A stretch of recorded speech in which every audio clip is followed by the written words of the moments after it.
గారైనటువంటి సెల్వరాజయ్య గారి ద్వారా శంకుస్థాపన దేవాలయపు మా ప్రభ ప్రతిష్టారాధన జరిగించిన ఈ దేవాలయంలో చిట్ట చివరి ఆరాధన కొరకు మమ్మల్ని ఏకీభవించే స్తోత్రములు. పరిశుద్ధులను ద్వారా ఈ యొక్క సంఘ స్థాపన జరిగించారు.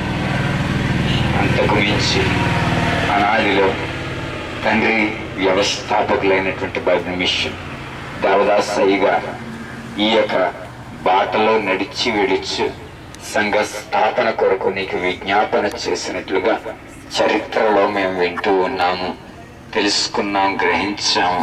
కనుక నీకు స్తోత్రములు.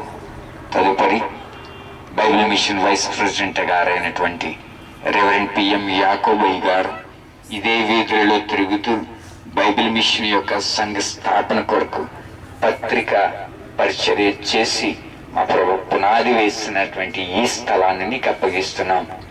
సైతానులు ఆటంకాలు, సైతాను క్రియలు అన్నిటినీ బట్టి ఎదుగుదల లేనిటువంటి ఈ సంఘాన్ని నీకు అప్పగిస్తున్నాం. ఇదిగో నీ కార్యమును పూడ్చుకుంటుండగా మా ప్రభు ఈ యొక్క దేవాలయమును పూర్తిగా నిర్మూలన చేసి నీ కొరకు ఒక మహిమకరమైనటువంటి దేవాలయం నిర్మించాలని మా హృదయంలోనూ ఉన్న ఆలోచనలను సిద్ధింప చేయగల సమర్థుడవు గనుక నీ కొరకు వినయించుకుంటున్నాం. మా ప్రభు ఈ ఆరాధనలో ఏకీభవించిన వారికి రావాల్సిన దీవెన అనుగ్రహించండి.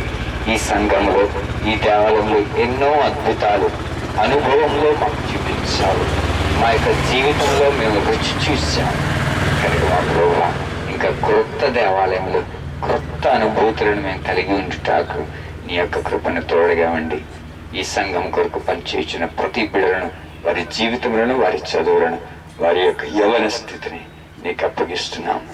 రెక్కల చాటును భద్రపరిచి ఈ యొక్క వాక్యముతో మమ్మల్ని బలపరిచి సైతాను నుంచి విడిపించమని మా కొరకు రక్తము చిందించి హత్తుకున్న వాక్యములో రూపంలో బయలుపరచబడిన నజరేయుడు అని పేరు పట్టబడిన యేసు అనే నామమును బట్టి బ్రతిమలాడి వేడుకొంచున్నాము తండ్రి.